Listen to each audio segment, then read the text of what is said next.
The numbers dropped first. Dr. Marcus Webb noticed the oxygen saturation dip from 94 to 91 in the span of 15 seconds.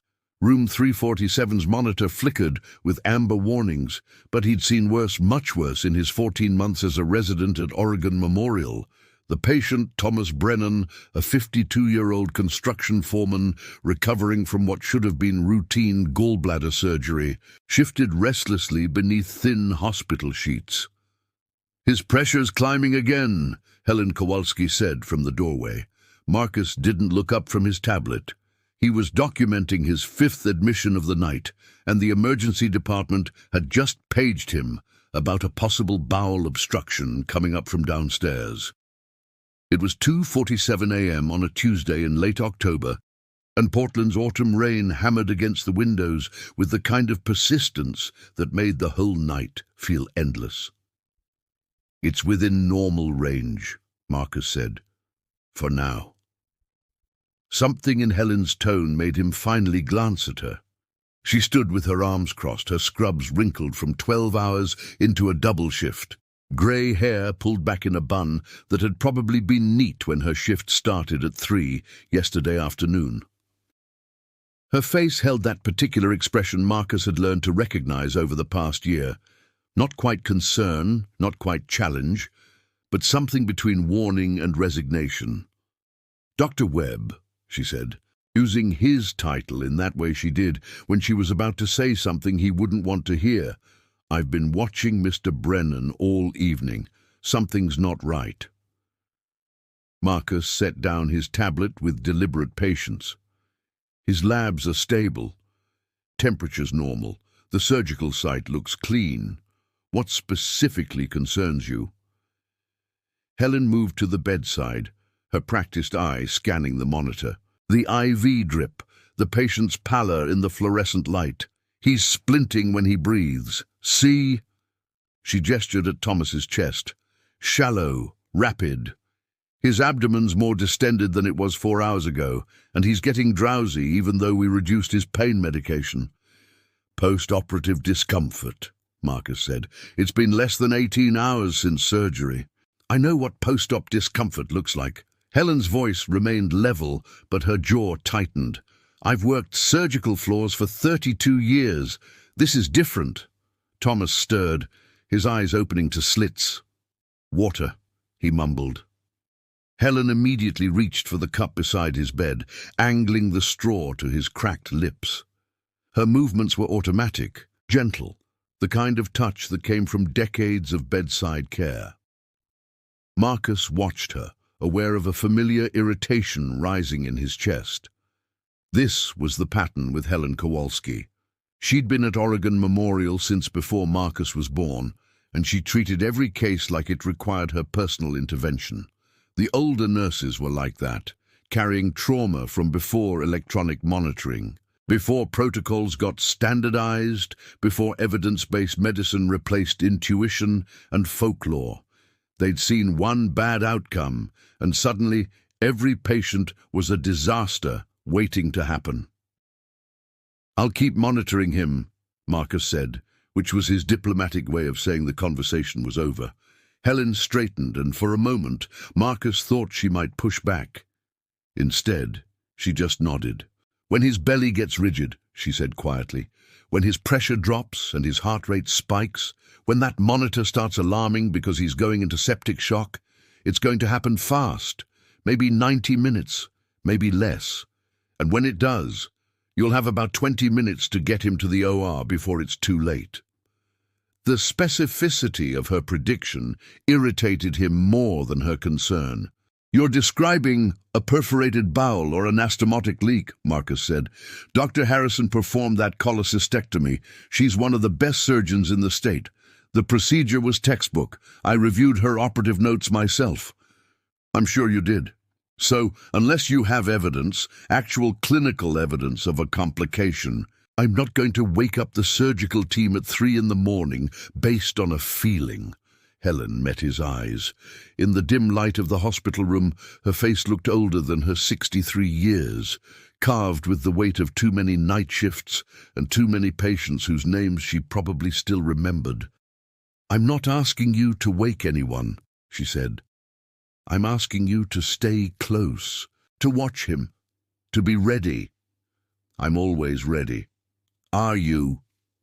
The question hung in the air between them, not quite accusatory, but close enough to cross a line. "Because I've seen doctors like you before, Dr. Webb. Smart, confident, fresh from medical school, where everything fit into algorithms and decision trees. You trust the numbers more than you trust what's right in front of you." Marcus felt heat rising to his face. "That's called evidence-based medicine, Helen. It's what separates modern healthcare from..." "From what? From experience? From knowing your patients?" She shook her head. "I've watched Thomas Brennan breathe for 6 hours tonight. I've seen how he moves, heard how he talks, noticed what's changed. That matters. Anecdotal observation isn't..." "In 90 minutes, Helen interrupted. "Maybe less, that monitor's going to flatline exactly like I'm telling you it will. His pressure will crash, his organs will start shutting down, and you'll be racing him to emergency surgery, wondering why you didn't see it coming." She paused. "I hope I'm wrong. I really do. But I've been wrong about things like this exactly 4 times in 3 decades, and I've been right 47 times. She walked to the door, then stopped. "I'm going to be at the nurses' station for the rest of my shift. When it happens, page me immediately. Don't wait for the rapid response team. Every second's going to count." Then she was gone, leaving Marcus alone with Thomas Brennan and the soft beeping of monitors that showed nothing alarming, nothing that justified the knot of anxiety that had settled in his stomach, despite his certainty that Helen was overreacting. He pulled up a chair and opened Thomas's chart on his tablet, reviewing everything for the 3rd time that night. The surgery had taken 43 minutes, fast and clean. Blood loss was minimal. The pathology on the gallbladder showed chronic inflammation, but nothing malignant. All 4 laparoscopic incisions looked healthy. Post-op vitals had been stable. The man had even managed to eat some broth for dinner. Marcus glanced at Thomas, who had drifted back into restless sleep. In the monitor's glow, his face looked pale, but not alarmingly so. His breathing was rapid, yes, but pain did that. His blood pressure was 138/87, slightly elevated, but again, post-operative stress, pain, anxiety about being in a hospital. All explainable. A text came through from Sarah, his girlfriend of 8 months. "Still at hospital. You said you'd be home by midnight." Marcus typed back, "Complicated night. Probably another few hours." The truth was more complex. He could have handed off his patients to the night float resident and gone home. But something, pride maybe, or the need to prove Helen wrong, kept him there. He told himself it was diligence, the mark of a good doctor who didn't abandon his patients at the first opportunity. The rain intensified, drumming harder against the window. Somewhere down the hall, another monitor chimed, a medication alarm, someone's IV pump beeping for attention. The mechanical symphony of a hospital night. Marcus stood and performed his own physical exam. Thomas's abdomen felt soft, maybe slightly distended, but nothing dramatic. He listened to bowel sounds, present, if sluggish. He checked the surgical sites again. Everything looked textbook normal. "See," he muttered to the empty room. "Nothing." But as he settled back into his chair, he found himself watching the monitor more closely than usual. The oxygen saturation held steady at 92. Heart rate at 94, blood pressure creeping up to 142/89, all still within acceptable ranges, all still normal enough. He thought about Helen's 47 times being right. He didn't know those stories, didn't know the patients whose lives she'd saved by trusting her instinct over the numbers. But he knew the 4 times she'd been wrong probably haunted her more than the 47 successes. That was the nature of medicine. You remembered your failures more than your victories. At 3:15 a.m., Marcus did his rounds on his other patients. A diabetic ketoacidosis in 351, stabilized and improving. A COPD exacerbation in 344, sleeping peacefully on oxygen. A post-stroke patient in 349, whose family had finally gone home after keeping vigil for 18 hours, all stable, all fine. He returned to room 347 at 3:42 a.m. Thomas's breathing had changed. It was subtle, the kind of thing you'd miss if you weren't looking for it, but the rhythm was off, faster, shallower. And when Marcus looked at the monitor, the oxygen saturation had dropped to 89. "Mr. Brennan?" Marcus leaned over the bed. Thomas's eyes opened slowly, unfocused. "Hurts," he whispered. "Stomach. Really hurts now." Marcus pulled back the blanket and lifted the hospital gown. Thomas's abdomen looked more swollen than it had 30 minutes ago, and when Marcus pressed gently on the right side, Thomas gasped and tried to pull away. The monitor began to chime. Blood pressure dropping, 118/73. Heart rate climbing, 107. Marcus felt his own heart rate accelerate. He pressed the call button. "I need Helen Kowalski in room 347 immediately," he said, trying to keep his voice steady. "And Page surgery. We might have a post-op complication." He turned back to Thomas, who had gone even paler, a thin sheen of sweat appearing on his forehead. "Thomas, can you hear me? I need you to stay with me." The numbers continued to shift. 112/68. Heart rate 1/16. Oxygen saturation 87. Helen appeared in the doorway less than 20 seconds later. She didn't say, "I told you so." She didn't say anything. She just moved to the other side of the bed, her hands already reaching for the IV to increase fluids, her eyes on the monitor, her entire presence a mixture of vindication and sorrow. "How long?" Marcus asked. 83 minutes since I warned you," Helen said quietly. "We're on the clock now." The monitor alarm intensified as Thomas's blood pressure dropped again, 98/62. And Marcus realized, with a clarity that felt like ice water in his veins, that Helen Kowalski had been absolutely right. The OR was a cathedral of harsh light and controlled chaos. Marcus stood at the back of the room, technically present but functionally useless as doctor. Patricia Harrison and her surgical team worked with the kind of focused intensity that came from racing against septic shock. Through his mask, Marcus could smell the sharp tang of betadine and blood.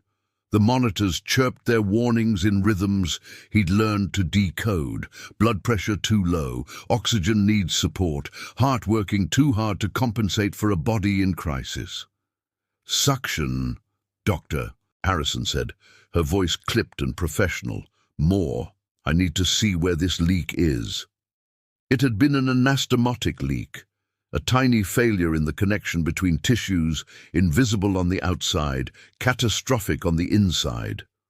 Bile had been seeping into Thomas Brennan's abdominal cavity for hours, triggering the exact cascade of inflammation and infection that Helen had predicted. Marcus had gotten Thomas to the OR with approximately 17 minutes to spare before he would have crashed completely. Helen's 90-minute estimate had been off by exactly 7 minutes. A margin of error that felt simultaneously impressive and damning. "BP's dropping again," the anesthesiologist announced. "I'm maxing out on pressors." "I see it," Dr. Harrison said. "Almost there." "Marcus, you still back there?" "Yes, Dr. Harrison. This wasn't on you," she said, her hands never stopping their precise movements. "Leaks happen. Statistics say about 1–2% of laparoscopic cholecystectomies develop complications like this. Sometimes the tissue just doesn't hold." But it was on him, and they both knew it. The complication wasn't his fault, but the delay was. If he'd listened to Helen at 2:47 a.m. instead of 3:42 a.m., Thomas would have been in surgery nearly an hour earlier. An hour less of bile spreading through his abdomen. An hour less of his body fighting an infection it couldn't win alone. The surgery took another 90 minutes. By the time Dr. Harrison closed, the October night had given way to a grey Portland dawn that looked like it had been diluted in rainwater. Marcus followed Thomas's gurney to the ICU, where machines would breathe for him and regulate his blood pressure, while antibiotics fought the sepsis that had nearly killed him. "He's strong," the ICU nurse said, adjusting IV lines. 52, generally healthy before this. "Good chance he'll pull through." Good chance wasn't certainty. Marcus nodded and walked out into the hallway, where Helen Kowalski sat at the nurse's station, finishing her shift notes. She looked up when he approached. Her eyes were red-rimmed with exhaustion, but her expression was neutral, waiting. "You were right," Marcus said. "I know. I should have listened." Helen set down her pen. "Yes, you should have." The simplicity of her response felt worse than anger would have. No lecture, no "I told you so," just acknowledgement of a truth they both had to live with. "How did you know?" Marcus asked. "Specifically, what did you see that I didn't?" Helen leaned back in her chair, considering. "It wasn't one thing," she said. "It was the pattern. The way his respirations increased even though his pain medication hadn't worn off. The subtle guarding when I adjusted his position. The look in his eyes, not just pain, but that particular kind of distress people get when their body knows something's very wrong, even if they can't articulate it. And his abdomen. I've palpated thousands of post-op abdomens. This one felt different. But those are subjective observations. They're clinical observations," Helen corrected. "There's a difference. Subjective would be, I had a feeling. Clinical is, I recognized a pattern based on experience. You'll learn it eventually. If you stay in medicine long enough, you'll develop it too." The "if" hung in the air like a question. Marcus had chosen emergency medicine specifically because he loved the clarity of it. The acute problems, the clear protocols, the satisfaction of stabilizing someone and moving on. But standing here at 6:47 a.m., watching early shift nurses arrive with their coffee and tired smiles, he wondered if he'd chosen it because algorithms felt safer than the messy uncertainty of really knowing another human being. "I need to go home," Helen said, gathering her things. "I've been here 19 hours. But Marcus? Thomas isn't your last patient. He's not even your last patient today. You're going to have to figure out how to carry this and still do your job." She left him standing there, and he realized he didn't know how to do that. The next 72 hours blurred together in a haze of shifts and sleeplessness. Thomas remained in the ICU, critical but stable. Marcus visited him twice a day, ostensibly to follow up on his patient, actually to confirm Thomas was still alive, still breathing, still fighting off the infection that Marcus's pride had made worse. Sarah noticed the change. "You've been different since Tuesday," she said over dinner Thursday night. Take-out Thai food eaten in Marcus's apartment while rain continued its relentless assault on Portland. Distant. What happened? Marcus pushed pad thai around his plate. "Rough case, patients in the ICU. But they're alive." "Yeah, barely." "Then you did your job." Had he? The lines felt blurrier than they used to. He'd kept Thomas alive, technically. But he'd also ignored warning signs, dismissed experienced counsel, let his ego override his judgment. In medical school, they taught you about diagnostic errors, about cognitive biases, about the importance of differential diagnosis. They didn't teach you what to do when you realized you'd become the kind of doctor you'd promised yourself you'd never be. On Friday afternoon, Marcus ran into Dr. Harrison in the physician's lounge. She was eating a sad-looking salad while reviewing surgical schedules on her laptop. "Thomas is extubated," she said without preamble, "responding well to antibiotics. Looks like he'll make a full recovery." Relief flooded through Marcus so suddenly he had to sit down. That's great news." "It is," Dr. Harrison agreed. She closed her laptop and looked at him directly. "I heard what happened, about Helen's warning." Marcus's stomach sank. Of course she'd heard. Hospitals ran on gossip as much as they ran on IV fluids and caffeine. "I'm not here to reprimand you," Dr. Harrison continued. Mistakes happen. What matters is what you do next. She paused, choosing her words carefully. When I was a resident, I missed an ectopic pregnancy. Woman came in with abdominal pain, and I assumed gastroenteritis, sent her home with anti-nausea medication. She came back 6 hours later in hemorrhagic shock, almost died on my operating table. Marcus stared at her. Dr. Harrison was a legend at Oregon Memorial.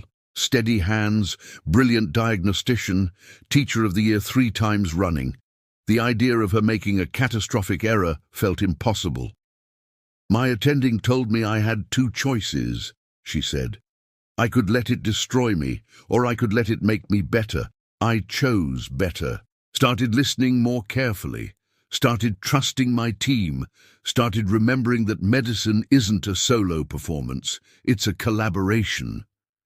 She stood, picking up her salad. Helen Kowalski has forgotten more about patient care than most doctors learn in their entire careers. That doesn't make you stupid. It just makes her experienced. The question is whether you're smart enough to recognize the difference. She left Marcus alone, with cold coffee and the weight of wisdom he wasn't sure he deserved. That evening, Marcus did something he'd been avoiding. He called his father. Dr. Richard Webb had practiced cardiology for 37 years before retiring to a golf community in Arizona. He'd always been the standard Marcus measured himself against, brilliant, confident, respected. Marcus had gone into medicine partly to follow that path, partly to prove he could walk it just as well. "Marcus!" His father's voice boomed through the phone. "Haven't heard from you in weeks. Everything all right?" "I made a mistake," Marcus said. The words felt like they'd been pulled from somewhere deep and painful, with a patient.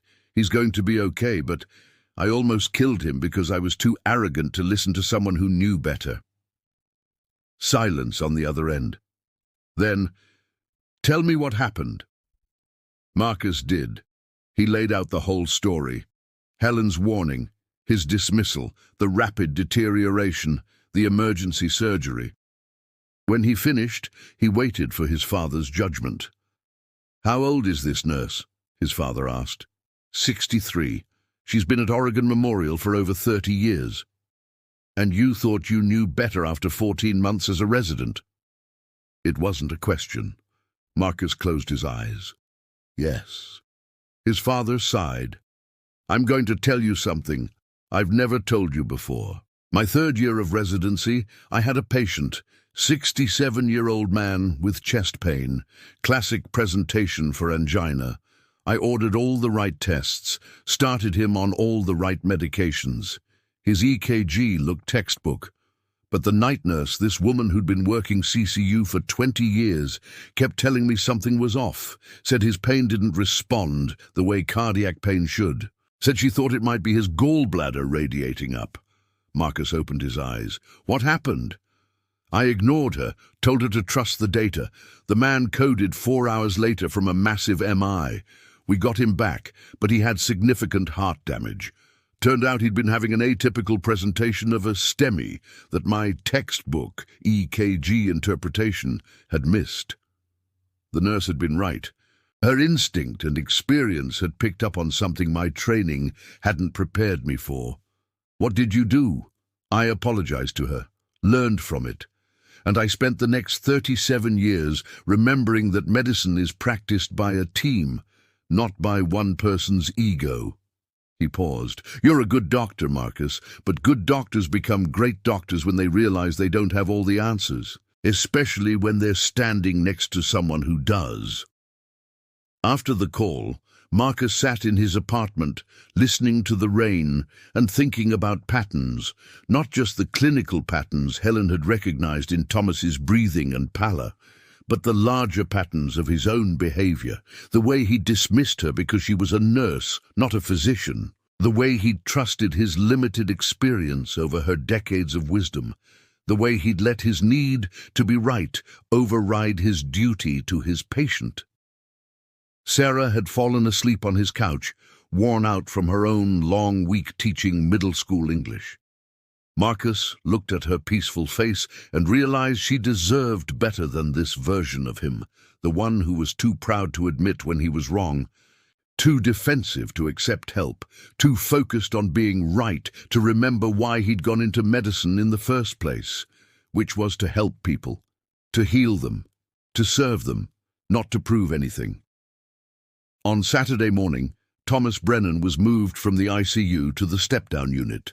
Marcus visited him during a rare break between shifts.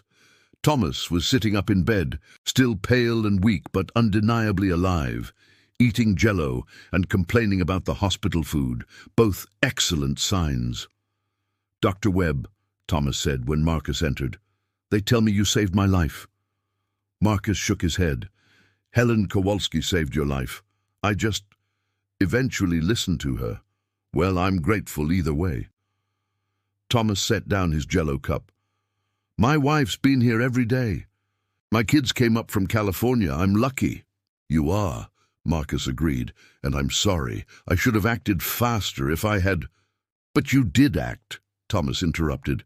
"When it counted, you got me help. That's what matters." He smiled weakly. "My foreman always says the mark of a good construction crew isn't that they never make mistakes, it's that they know how to fix them when they happen.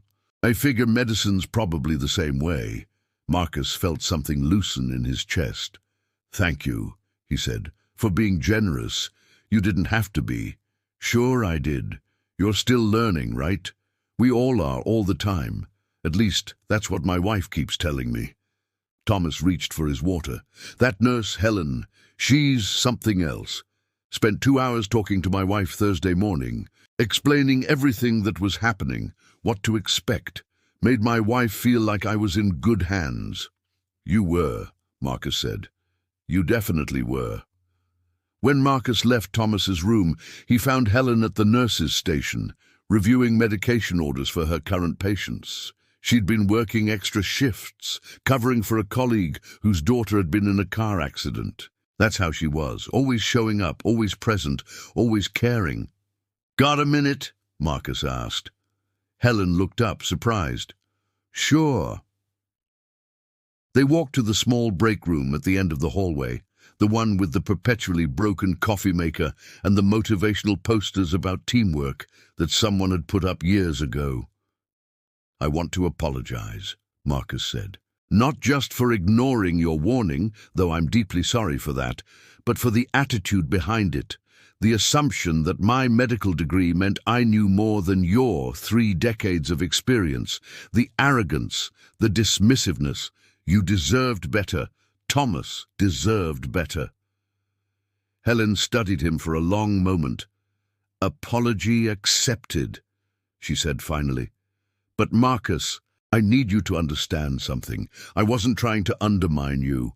I wasn't trying to prove you wrong. I was trying to help you take care of our patient. That's all I've ever tried to do." "I know that now." "Do you? Because the next time this happens, and it will happen because medicine is complex and uncertain, I need to know you'll listen, that you'll see us as partners, not adversaries." "I will," Marcus said. "I promise I will." Helen nodded. "Then we're good." She smiled slightly. "Besides, you're not the first resident who's had to learn this lesson. Won't be the last, either." "How many?" Marcus asked. "How many residents have you trained over the years?" "Lost count around 200. Some learned faster than others. Some never really learned at all." She stood, preparing to return to her patients. The ones who did learn that medicine isn't about being the smartest person in the room. It's about being willing to listen to everyone in the room who might know something you don't. Marcus watched her leave. This woman who dedicated her entire adult life to patient care, who showed up shift after shift with the same commitment and compassion, whose knowledge had saved countless lives, including Thomas Brennan's. And he made himself a promise. He would learn. He would listen. He would become the kind of doctor who honored people like Helen instead of dismissing them. He would do better. 3 weeks later, Marcus found himself sitting in the hospital's monthly morbidity and mortality conference, surrounded by physicians, residents, and senior nurses who'd gathered to review cases where outcomes hadn't been optimal.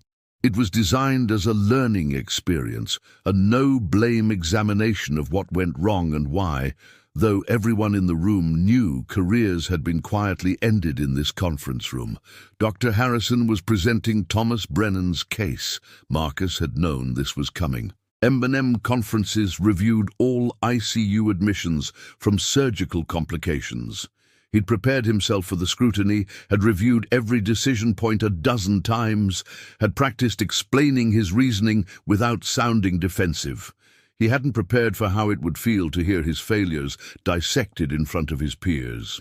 The resident was first alerted to concerns about the patient at 2:47 a.m., Dr. Harrison said, displaying the timeline on the screen. The patient deteriorated rapidly beginning at 3:42 a.m. and reached the OR at 4:51 a.m. Total time from initial concern to surgical intervention, 124 minutes. Someone in the back row, Marcus couldn't see who, asked, "Was there a delay in recognizing the complication?" Dr. Harrison's eyes flicked briefly to Marcus. The senior nurse on duty identified concerning signs at 2:47. The resident assessed the patient and determined continued observation was appropriate. Diplomatic phrasing, professional, devastating nonetheless. What were the concerning signs? This from Dr. Alan Patel, head of the residency program. Before Dr. Harrison could answer, Helen Kowalski spoke from her seat near the front. Marcus hadn't even known she was attending. Splinting respirations, progressive abdominal distension, altered mental status despite reduced pain medication, and subtle changes in the patient's overall appearance and demeanor that suggested early sepsis. Subtle changes in appearance and demeanor, Dr. Patel repeated. Can you quantify those? No, Helen said simply, but I can recognize them. I've been doing this for 32 years. The room fell silent.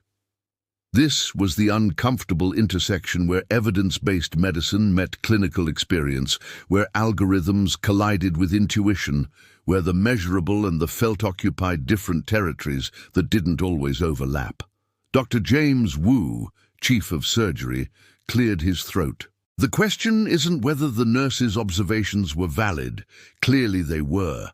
The question is what we can learn from this case to prevent similar delays in the future. Better communication between nursing and medical staff, someone suggested. Clearer protocols for escalating concerns, another added. More trust in experienced nurses' assessments, Helen said quietly. Dr. Patel looked at Marcus. Dr. Webb, what's your perspective? Every eye in the room turned to him. Marcus stood, his legs feeling unsteady. I made a mistake, he said. I prioritized objective data over clinical experience.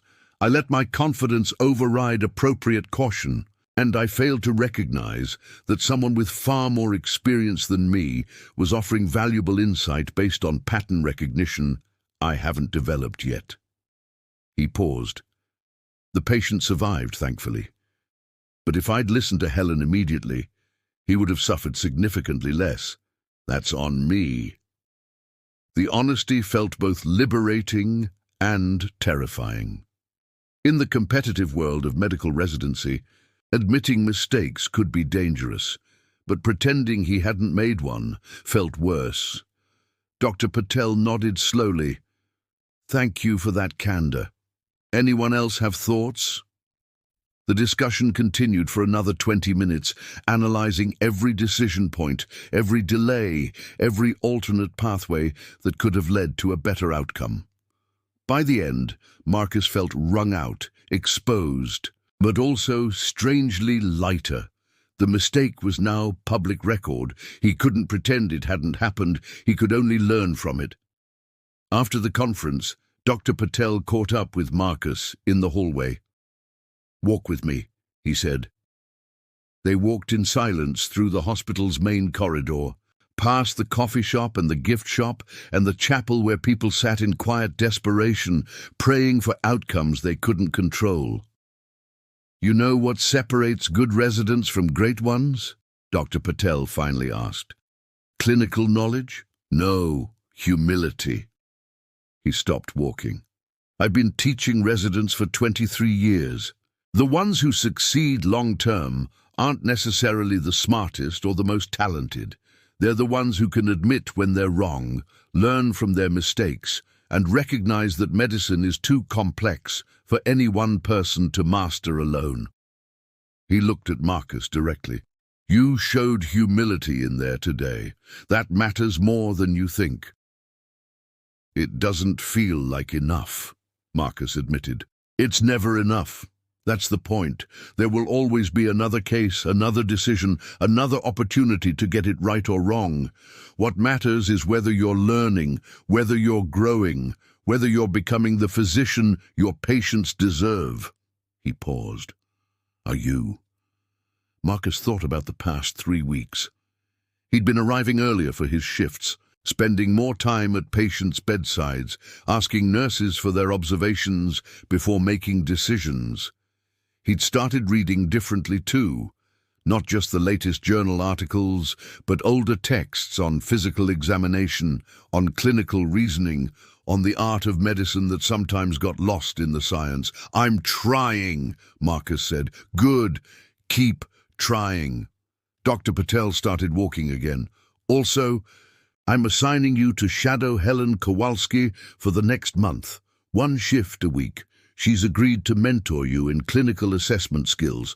Don't waste the opportunity." The first shadow shift happened that Friday night. Marcus arrived at the surgical floor at 6:45 p.m., 15 minutes before Helen's shift started, and found her already there, reviewing the patient board. "Thought I told you 7 o'clock, she said. "Wanted to be early." She smiled slightly. "Good start. Here's how tonight's going to work. You follow me, watch what I do, ask questions when appropriate. You don't touch anything unless I tell you to. You're here to observe and learn. Understood?" Understood. The shift was a revelation. Marcus had thought he knew how to assess patients. He'd done thousands of physical exams, reviewed countless charts, made hundreds of clinical decisions. But watching Helen work showed him the difference between competence and mastery. She didn't just check vital signs. She noticed how patients held themselves, how their breathing changed when they moved, whether their eyes tracked conversation normally. She didn't just ask about pain. She observed whether it was protective guarding or true distress. She touched patients with a gentleness that seemed to calm them, and she listened not just to their words, but to the silence between them. In room 412, Helen spent 10 minutes with an elderly woman recovering from hip replacement surgery. The patient's vitals were stable, her pain controlled, her surgical site healing well. On paper, she was fine. "Tell me about your breathing, Mrs. Chen," Helen said, adjusting the woman's pillows. "It's fine," Mrs. Chen said. "A little tight, maybe." Helen listened to her lungs, then checked her ankles for swelling. "When did it start feeling tight?" "Few hours ago. I thought it was just from lying in bed." "Probably is," Helen said. "But I'm going to order a chest X-ray just to be safe, and we'll keep a close eye on your oxygen levels tonight." Outside the room, Marcus asked, "What did you see?" "Subtle increase in respiratory rate, slight decrease in breath sounds at the bases. Could be nothing, could be early fluid overload or atelectasis. But with her age and the surgery, pulmonary embolism is always on the differential. Better to check now than assume it's nothing." The chest X-ray came back 2 hours later, showing early pulmonary edema. Medication adjustments prevented it from becoming a crisis. "How did you know?" Marcus asked. "I didn't know," Helen corrected. "I suspected. There's a difference. You can't know everything in medicine, but you can develop a sense for when something's not quite right, and you can act on that sense appropriately." They saw 12 patients that night. Helen caught 3 potential complications before they became serious. the pulmonary edema, a post-op infection that was just starting, and a medication interaction that would have caused problems by morning. None of them would have shown up on the standard assessments Marcus had been taught to rely on. "You're seeing patterns I'm not seeing," Marcus said during a break around 2 a.m. "Not patterns," Helen said. "People. That's the difference. You're looking for patterns, clinical presentations that match what you learned in textbooks. I'm looking at people, unique individuals whose bodies might not follow the textbook exactly." She sipped her coffee, made a face at its bitterness.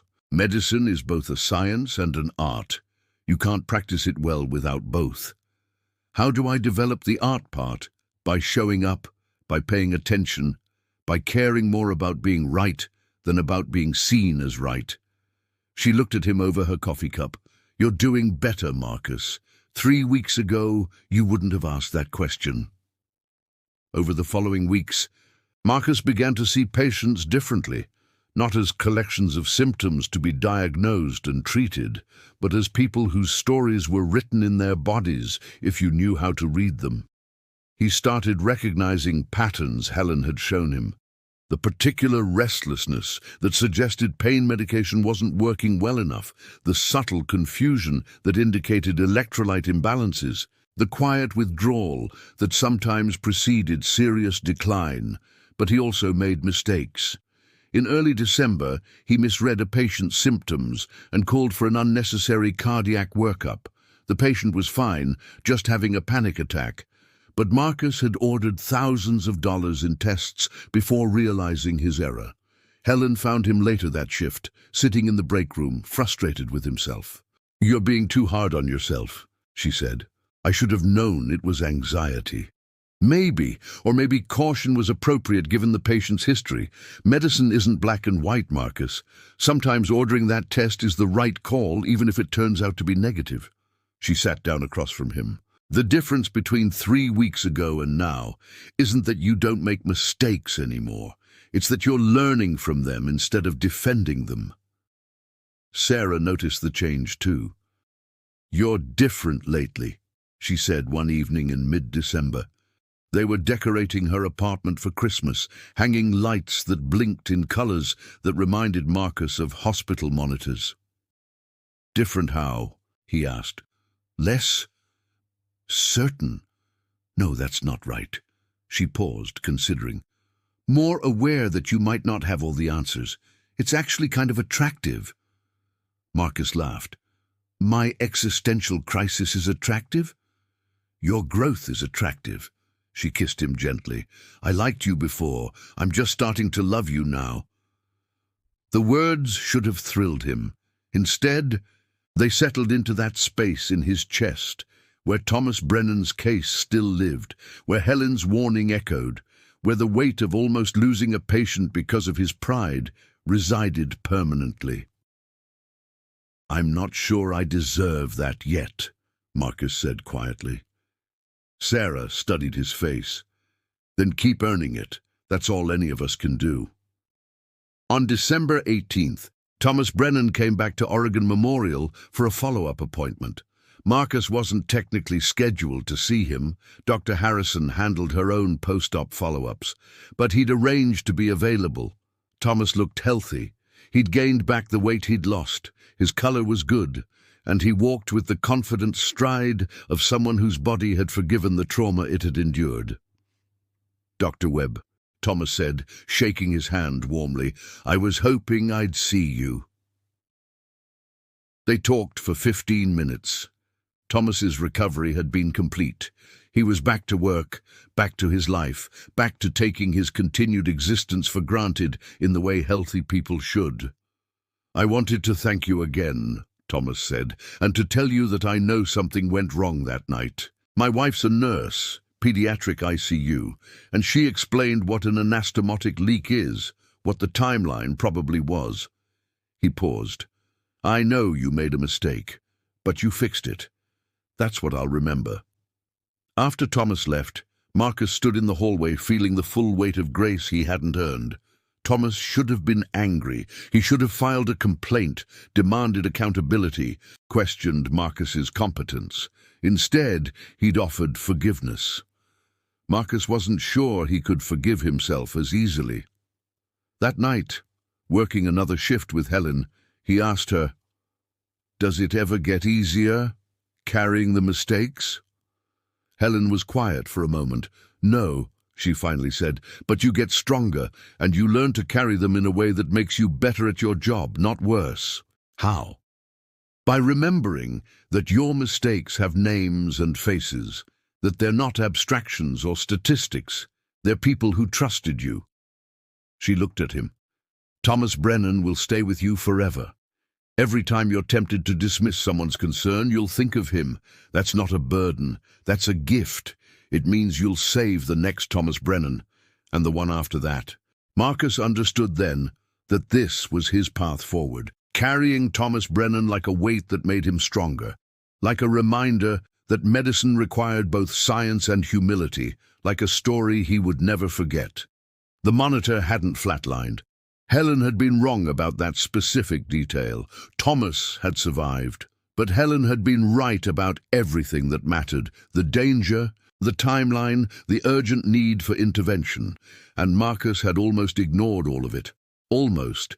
The space between almost and actual was where lives were saved or lost. Marcus was determined to never forget which side of that line he wanted to live on. January in Portland brought rain that felt personal, like the city itself was working through something heavy. Marcus Webb stood at the hospital's third-floor window watching sheets of water turn the parking lot into a mirror, reflecting the grey sky back at itself in an infinite loop. Behind him, the conference room was filling with new residents starting their second month. Dr. Patel had asked Marcus to speak to them about clinical decision-making and the importance of interdisciplinary collaboration, which was a diplomatic way of saying, "Tell them about your mistake so they don't repeat it." Helen sat in the back row, present but unobtrusive, as she'd been throughout the month since she'd officially become Marcus's mentor. Their weekly shadow shifts had evolved into something more like a partnership. She still corrected him, still caught things he missed, but now she explained her thinking process, showed him how she weighed competing concerns, taught him to trust both data and instinct. "You ready?" Dr. Patel asked, joining Marcus at the window. "I'm about to tell a room full of my peers that I almost killed a patient because I was too arrogant to listen to a nurse. So, no, not really ready." Dr. Patel smiled slightly. "Good. If you were comfortable with this, you wouldn't have learned enough." Marcus took his place at the front of the room. 23 residents looked back at him, some curious, some skeptical, all wondering why they were giving up their limited free time for what was essentially a story hour. He decided to start with the truth.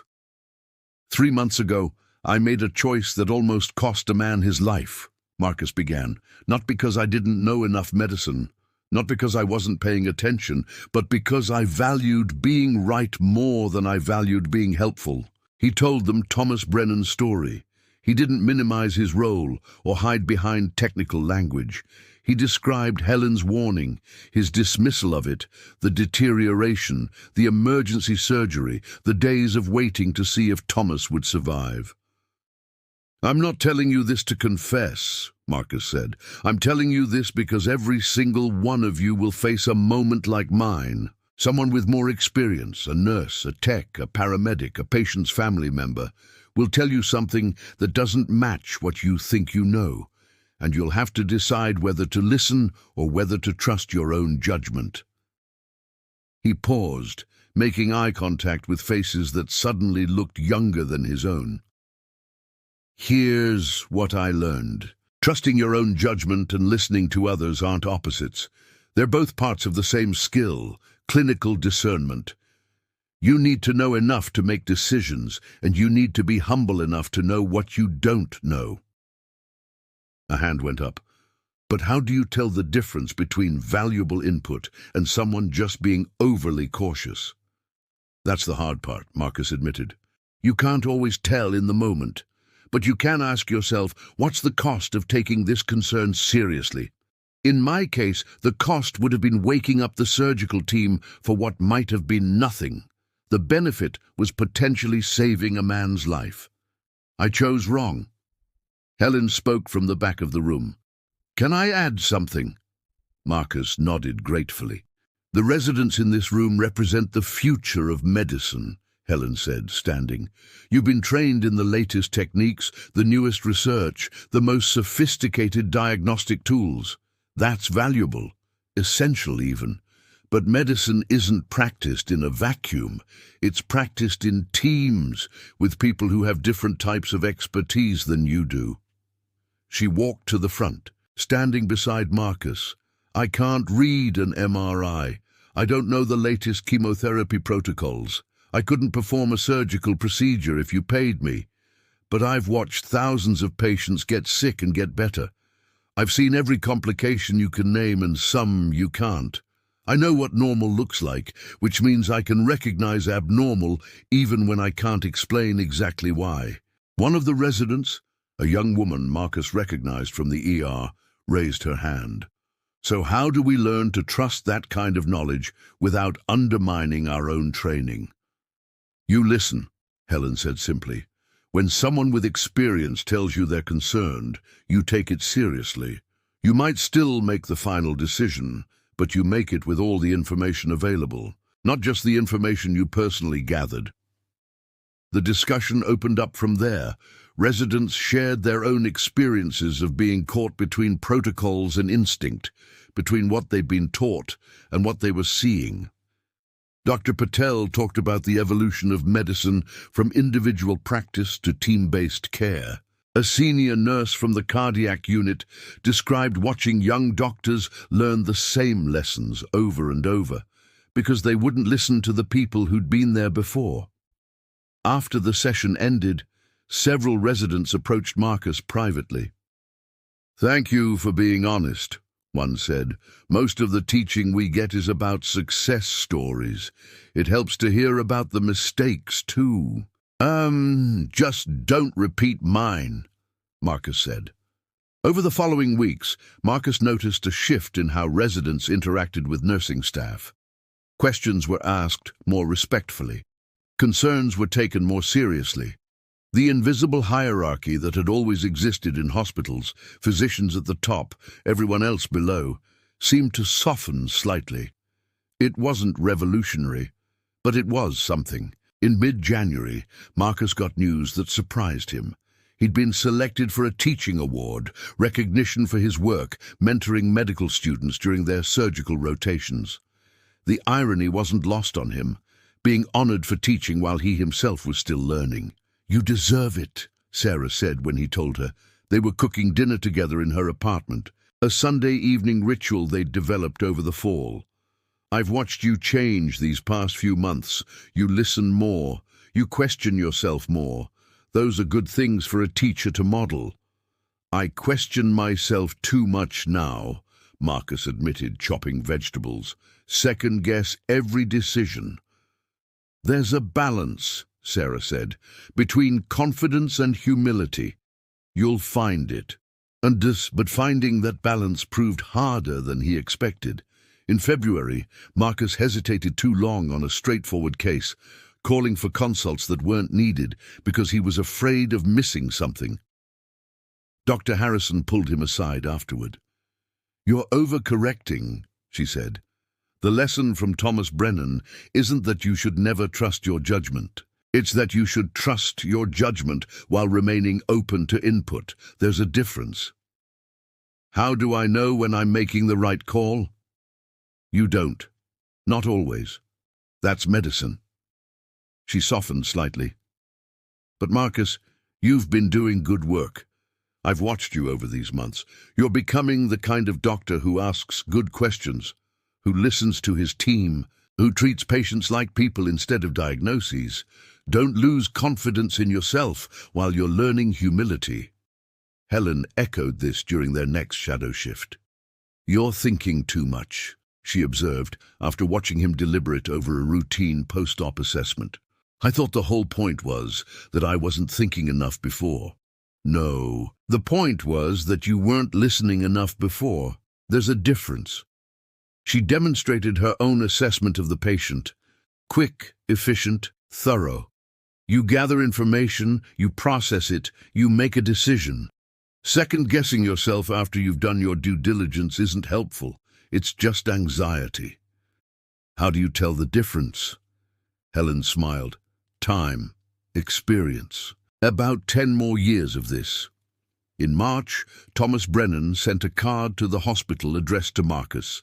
Inside was a photo of Thomas on a construction site, hard hat on, grinning at the camera. The note read, Dr. Webb, 6 months post-op, back to full duty. My wife says I should have learned to take it easy, but some of us are hard-headed. Thank you for giving me the chance to make that choice. And thank Helen for me. She saved my life, and you were smart enough to let her. Tom Marcus pinned the card to his locker. Some days, when the self-doubt got heavy, he looked at it and remembered. Thomas had survived. The mistake hadn't been fatal.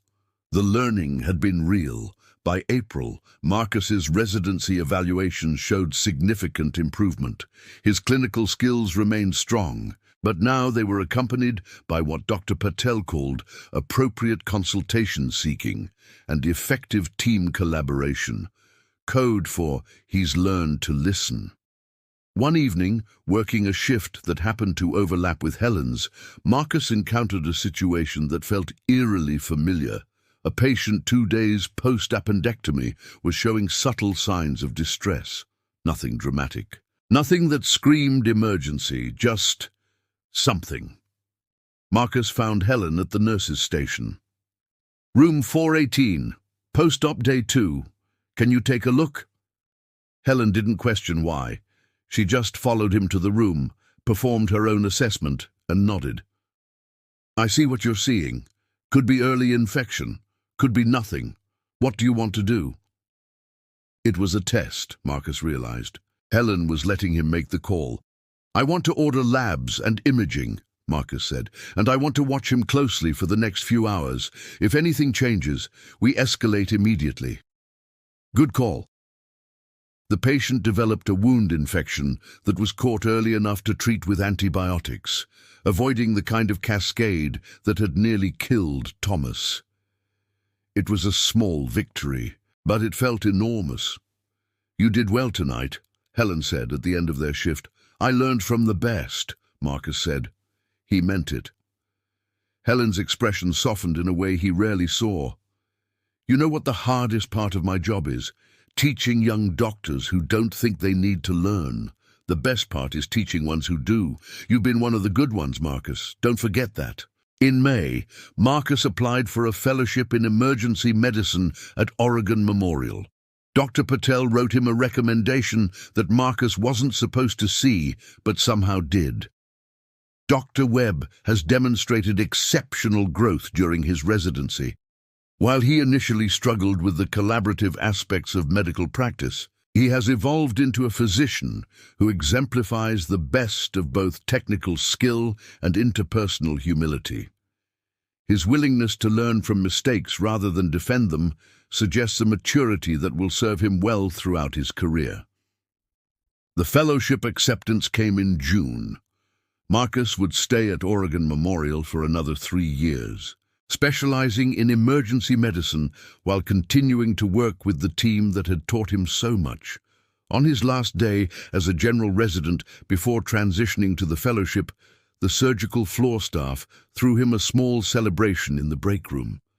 There was grocery store cake and coffee that tasted like regret, but the gesture meant everything. Dr. Harrison presented him with a gift, a stethoscope engraved with his name and a quote, "Listen carefully, care deeply, act wisely." 3 principles of good medicine, she said. Don't forget them. Helen's gift was simpler, a small notebook. For keeping track of the cases that teach you something, she explained.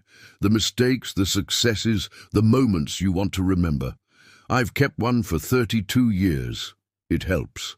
Marcus flipped through the blank pages. imagining them filled with stories, patients who would teach him, moments that would shape him, decisions he'd look back on with either pride or regret. "Will you still let me shadow you sometimes?" he asked Helen, "even as a fellow? As long as you keep showing up willing to learn, I'll keep teaching," Helen said. That night, Marcus wrote his first entry in the notebook: Thomas Brennan, age 52, post-op anastomotic leak. Helen warned me at 2:47 a.m. I didn't listen until 3:42 a.m., 55 minutes that almost cost a man his life. Lesson learned: trust the experience of those around you. Your expertise is not the only expertise that matters. Medicine is a team sport.